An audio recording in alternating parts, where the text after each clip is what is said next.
washed completely over, particularly as we get closer and closer to landfall in this area. I want to give you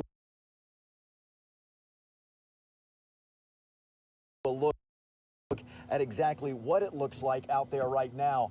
You'll see the vegetation there, Ken, and you'll see some of that little lattice woodwork there that's now actually just floating as the various waves just hit it one after the other.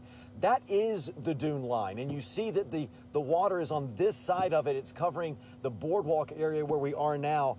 It's really hard for an image to do it justice, the amount of power in those waves that we are seeing out there. They are getting monstrously tall, and we're very likely not at the peak of what we're going to see from them. I'm going to try to pull out here a little bit so you can see to what degree as we put it goes and goes and goes, and you see the water making its way in closer and closer to the front of our storm tracker here now.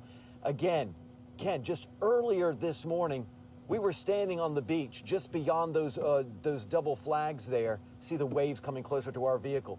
We were standing on the beach talking about how, wow, the surf is really picking up. The surf has now come to meet us. Not too terribly long ago, I had the opportunity to speak to a couple ladies who were driving around. That's not advised. They're locals here. They were riding around looking at things more inland.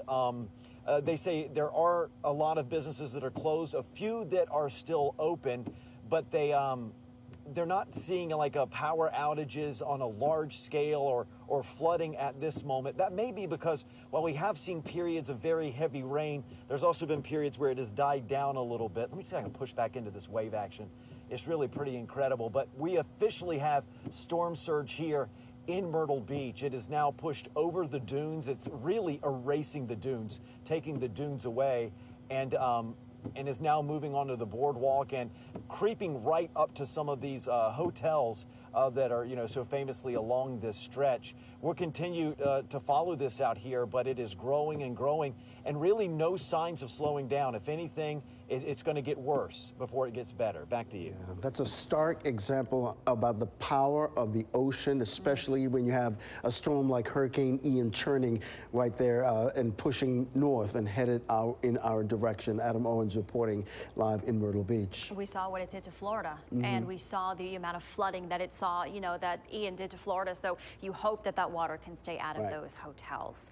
As we head to break, we want to bring you live. This is Holden Beach. You can see the waves there. We do have reporter Chelsea Donovan. She is right up the road from Holden Beach.